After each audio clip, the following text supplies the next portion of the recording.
अस्सलाम वालेकुम beautiful people, welcome back to my YouTube channel. कैसे हैं आप सब लोग? मैं अल्हम्दुलिल्लाह बिल्कुल ठीक ठाक हूँ और मेरी दुआ है कि आप सब भी बिल्कुल ठीक ठाक हों। इस दफ़ा रमज़ान की जो खुशी थी ना, जो ये सेटिस्फेक्शन थी कि हमारा और पाकिस्तान का रमज़ान एक साथ जा रहा है, सेम डे पे हमने रोज़ा रखा था। लेकिन अब जो टेंशन बनी हुई है ना, अब पाकिस्तान में रहने वालों को ये टेंशन बनी हुई है कि हमें शायद 30 रोज़े रखने पड़े और यहाँ पे 29 रोज़े पे कंफर्म हो चुका है। तो देखें फिर क्या बनता है।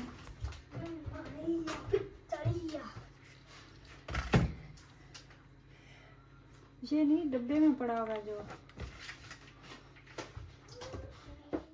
पहले भी मैंने आप लोगों के साथ जिक्र किया था कि मेरे सर में इतनी ज़्यादा डैंड्रफ हो चुकी है और हेड एंड शोल्डर यूज़ करने के बावजूद भी नहीं जा रही। तो अभी फिर मैंने ये मास्क लिया है। अभी मैं बाल वॉश करने से पहले ये सर पे अप्लाई करूँगी। नॉर्मली मैं 2 दिन बाद अपने बाल वॉश करती हूँ, लेकिन अभी वैसे कल ही मैंने शावर लिया, लेकिन आज फिर ले रही हूँ क्योंकि इतनी ज़्यादा डैंड्रफ हो चुकी है। और फिर जब डैंड्रफ होती है आपके बालों में ख़ारिश भी होती है और आपको वैसे ही गंदे गंदे बाल लग रहे होते हैं। और प्लस जैसा कि मैंने आप लोगों के साथ जिक्र किया था कि हमारा जो गर्म पानी है वो भी नहीं आ रहा। गर्म पानी अभी तक नहीं आ रहा, तकरीबन 2 वीक होने वाले हैं और 2 मंथ से ज़्यादा तो हो गया कि हमारे हीटर्स जो हैं वो बंद हुए हुए हैं, लेकिन गर्म पानी नहीं आ रहा। कल भी पानी खुद से एक्स्ट्रा गर्म किया था, जैसे पाकिस्तान में होता है जब आपकी गैस नहीं आ रही होती या फिर इलेक्ट्रिक गीज़र नहीं होता आपके घर, तो सेम वैसे ही किया। और आज सोच रही हूँ कि उस तरह फिर आपके बाल जो है ज़रा लंबे बाल हों तो वो भी नहीं वाश होते, छोटे बाल जो होते हैं वो तो हो जाते हैं वाश।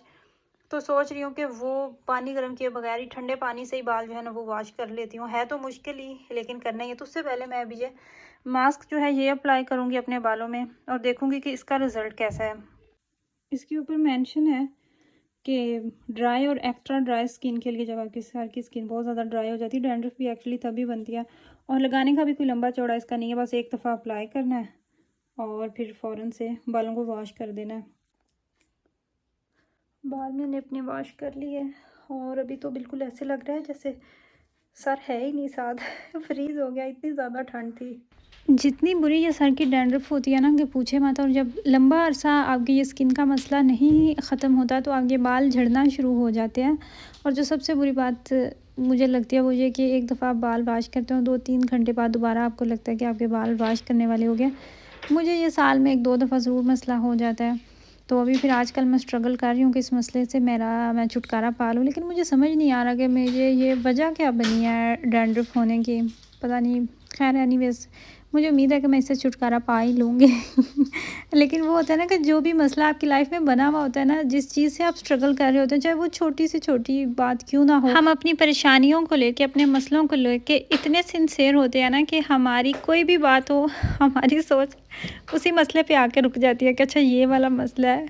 सुबह उठते वो टेंशन, रात को सोते वो टेंशन, बस ये चीज़ है। तो ये जब तक हल ना हो जाए, और ये एक बड़ी नॉर्मल सी बात है कि कोई भी मसला क्यों ना हो, छोटा हो बड़ा हो, कुछ भी ना हो क्यों ना हो, हर काम होने से पहले नामुमकिन लगता है। जैसे लास्ट ईयर मैं अपने वेट के साथ स्ट्रगल कर रही थी, तब जब यार था मेरे ख्याल से 6 मंथ से भी कम ही था, 4 मंथ था आई गेस।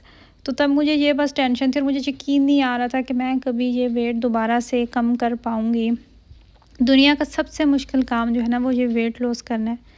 ख़ुद को जानबूझ के भूखा रखना, ख़ुद को अज़ियत देना, तो ये बहुत ही मुश्किल है। और मेरी दुआ है, दिल से मेरी दुआ है कि अल्लाह ताला सबको कामयाबियाँ दे, जो भी इस चीज़ से स्ट्रगल कर रहे हैं, इस टाइम से गुज़र रहे हैं। क्योंकि जब तक आपका वेट नॉर्मल नहीं ना हो जाता, मोटापा अपने आप में एक बीमारी है। मेरा बिलीव है कि अगर आप ओवर वेट होते हैं ना तो आप हेल्दी नहीं होते। हर साल की तरह इस साल भी हमें इंतज़ार है कि कब गर्मी आएगी, हमारे पास मौसम थोड़ा सा तो खुलेगा ना, लेकिन लगता है ज़रा और इंतज़ार करना पड़ेगा। इस वीडियो में मुझे बैकग्राउंड म्यूज़िक एक्स्ट्रा से लगाने की ज़रूरत बिल्कुल भी नहीं है, क्योंकि पीछे से ऑलरेडी पाँ पूँ ची चूँ की आवाज़ें आ रही हैं। यहाँ पे हमें ये भी सहूलत है ना कि मुस्लिम कम्युनिटी बहुत ज़्यादा है और हर ईद पे हमारे कहने की तो नौबत ही नहीं आती। बच्चों को स्कूल से ऑलरेडी छुट्टी का टीचर जो है उनकी तरफ से ईमेल आ जाती है कि अगर आपका बच्चा घर में रहेगा, आपकी ईद आ रही है, तो आपने बस हमें लिख के बता देना है कि आपका बच्चा नहीं आएगा। और दूसरी सबसे अच्छी बात जो मुझे यहाँ की लगती है ना वो ये है कि यहाँ पे हलाल खाना मिलता है आपके बच्चों को। जो गोश्त मीट लेके आते हैं स्कूल में वो 100% हलाल होता है, उनके पास सर्टिफिकेट भी है। और मज़ीद आप जितनी चाहें आप वेरिफिकेशन कर सकते हैं। तो बच्चे घर हैं, आज बच्चों की वैसे स्कूल में कोई टीचर्स की कोई कॉन्फ्रेंस थी, इस वजह से नहीं जा सके, तो वो बच्चों ने घर में बैठ के काम करना था। और फिर फ्राइडे वाले दिन की वैसे बच्चों को स्कूल से ऑफ है और उसके साथ ही फिर वीकेंड है, तो इसलिए बच्चे अब 4 दिन दोबारा से घर हैं। जिन कंट्रीज़ में गर्मी है, अगर वहाँ पे वो सुनते हैं कि हम लोग गर्मी को मिस कर रहे हैं, तो उन्हें ये बात थोड़ी सी अजीब लगती है।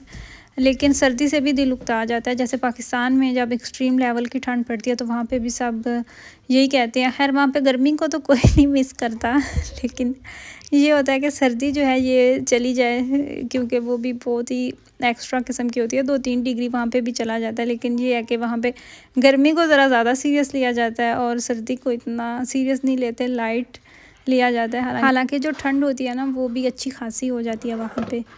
लेकिन सर्दी का हमेशा रहना भी ब्लेसिंग बिल्कुल भी नहीं है। मैंने एक दफ़ा मसला पढ़ा था कि दोज़ख में भी एक एरिया बनाया गया जहाँ पे बहुत ज़्यादा ठंड हो गई, तो मैं तब से मुझे लगा कि मैं सच्ची हूँ, मुझे इतनी ठंड पसंद नहीं है, मुझे गर्मी ज़्यादा पसंद है, क्योंकि मुझे लगती भी ज़्यादा ठंडी है। एनीवेज़ जी, दिन जो है वो अब हो रहा है ख़त्म और लास्ट रोज़े चल रहे हैं माशाल्लाह से। तो मैं यहाँ पे अफ्तारी बना रही हूँ। फल मैंने पहले ही काट के रख लिए थे। यहाँ पे मैं सैंडविचेस बना रही हूँ।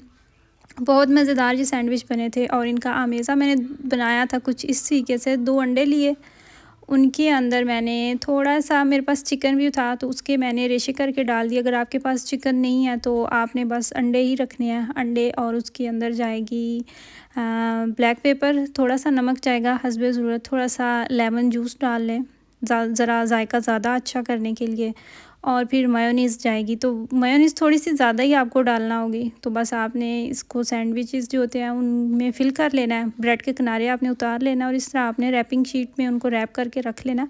नॉर्मली जो हम बेकरीज़ पे देख रहे होते हैं सैंडविचेस, वो कुछ इसी तरीके से ही बनाए गए होते हैं, तकरीबन उनकी यही होती है रेसिपी। अगर आप सेम मेथड यूज़ करके ब्रेड के ऊपर थोड़ा सा बटर लगा के उसको चाहे तो आप ग्रिल कर लें, या फिर आप पैन में उसको थोड़ा सा गर्म कर लें, तो उसका भी जायका बहुत अच्छा बन जाता है। लेकिन मोस्टली ये जो सैंडविचेस होते हैं ना, इनको ऊपर से एक्स्ट्रा गर्म नहीं किया जाता।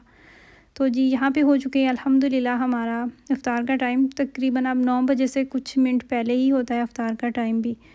तो ये थी जी मेरी आज की वीडियो। आई होप कि आपको मेरी वीडियो अच्छी लगी हो। अपनी फैमिली का ख्याल रखिएगा, मुझे दुआ में याद रखिएगा। अल्लाह हाफ़िज़।